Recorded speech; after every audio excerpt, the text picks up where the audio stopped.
Alright, I just want to show this model I made. It's an MNIST classifier, tons of those. But this one's pretty neat. Most neural networks, they're pretty static. You pick the structure, you train it, and then that's it. But this one, it starts small, and it would learn the basics, and it would grow new layers as it trains. And the neat part is without forgetting what it already knows. Let me just show you, how it works. So this is the model setup. We have dynamic net. Inside is a variable called layer config. This decides how deep the network is at any moment. Build model. This function uses that number to actually construct the layers. So at layer configuration 0, right, the network is tiny. It's one layer from input to output. Now, as layer config increases, we add more hidden layers, and the ReLU activates rectified linear units. So you might be asking, like, why start small, right? Because generally shallow networks, when they're training, they train quickly, at first. This is good because it lets the model grab the easy patterns before we make it complex. Now, how exactly does it read the numbers? So first we have a 28 by 28 pixel image, right? A basic MNIST digit. And we flatten that pixel image into a list of 784 numbers. Now, the first linear layer multiplies each pixel by a learned weight. It would add a bias, and then it would produce a set of outputs. It's kind of like it stores each feature in the image. In this case, from a scale of 0 to 9, because we have those numbers. Now, you run those through a rectified linear unit or ReLU activation, which will then throw away all the negative values, and it keeps the positive ones. That's the neat part of a ReLU, is because it solves that problem with vanishing gradient, the vanishing gradient problem.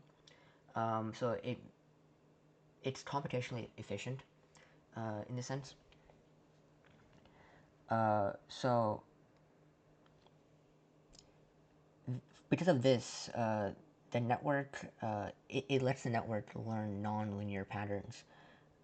So as we stack more layers, the features become more abstract. All right, the first layer it might detect edges, the next it sees curves, and the final layer recognizes entire digit shapes.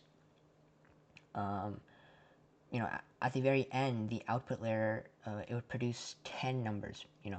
One for each possible digit. From 0 to 9, as the MNIST numbers are, and the highest score wins prediction. So now during training, the model it would compare its guesses to the correct label.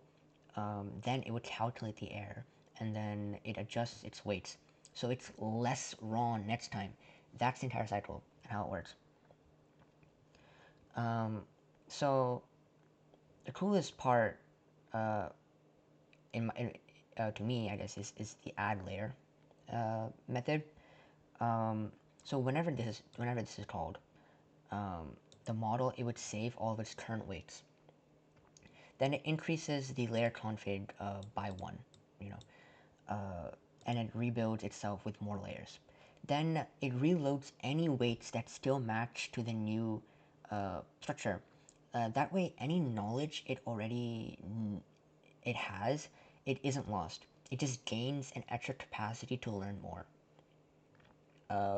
In this model specifically, I trigger layer growth at intervals.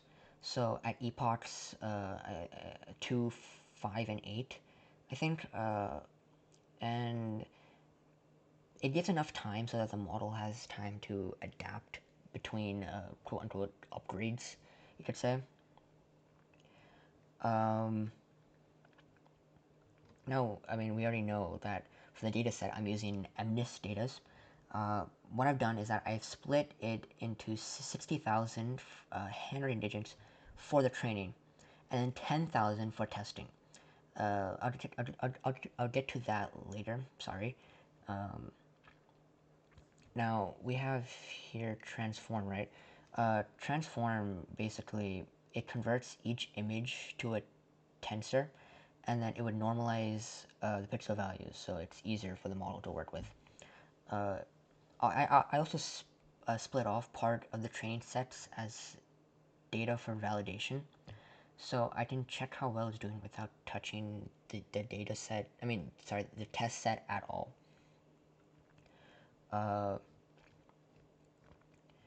Also, for curriculum-based learning, right, or at least to make it harder for the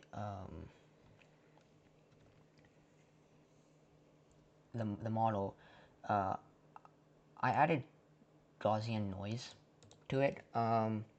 So basically, at the start of the training, right, I would add a small amount of random noise to each image.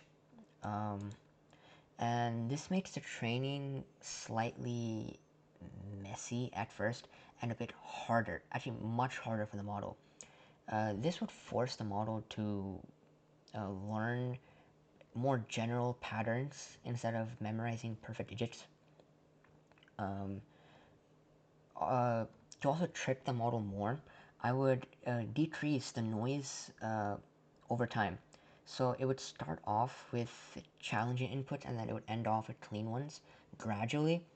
Hence why, in a sense, this is curriculum-based learning. Now, for the final testing, I can show.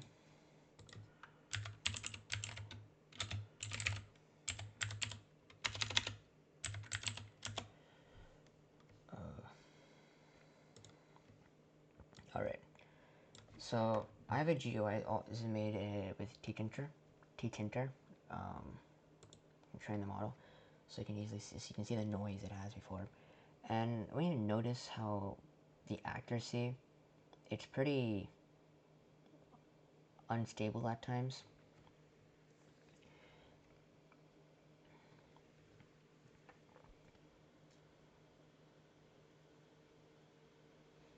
The actually neat part is that it requires less amount of time to actually, did you see before how it spiked down the accuracy because the noise decreased more, and it's basically learning more as it goes on. We can see now it hit the 90% accuracy mark. You can also see the prediction value and the actual value.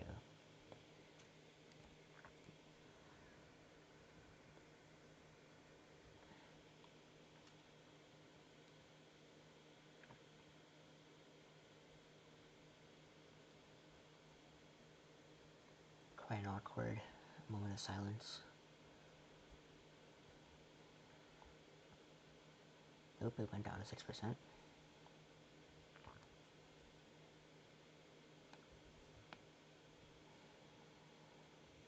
Alright, so now that's where the 10,000 images for testing comes in.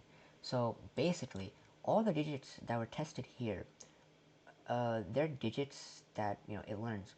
These digits, I have no idea why it comes out as gray, but it does. Now these digits, right? These are digits it has not seen before at all. So it's making its prediction based off what it learned from here. We can see that this is correct. This is wrong. it predicted it as 4 when the true value was 8. You can see that this is right, so right. This is wrong. It predicted 6 when the true value was 8. Right. Okay, I'm going to keep this here. I'm going to train the model one more time. Accuracy right now is 90.25%, okay? Final accuracy is 91%. I'm going to train the model one more time. I'm going to see how much it improves, if it can score a perfect score. Now, you can already see now that the weights have basically been installed. The accuracy is not spiking at all, and it's quite stable, staying at the 95 to 94 mark.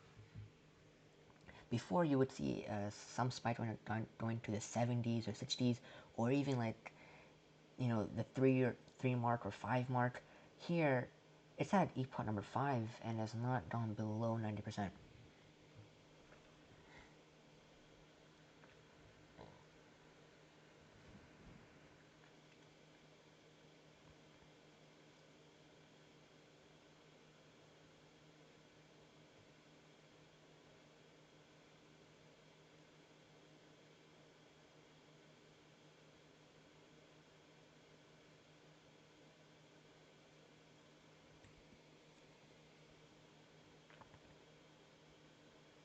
Alright, just a few more.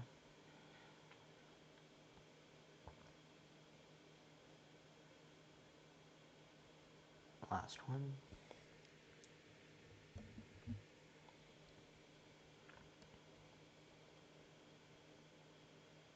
Okay, so we got the test now. Now we can see that it's gotten every single one correct. And the final accuracy is 95, higher than the one before. You can see that they got this one wrong, but this one again. Completely different set of data. Numbers it has not learned or not seen before, and just basing it off of what it has learned. So that's pretty much it. So yeah, that's my dynamic net. It just starts dumb, and then it gets smarter, smarter. It's quite neat. But yeah, thanks for watching.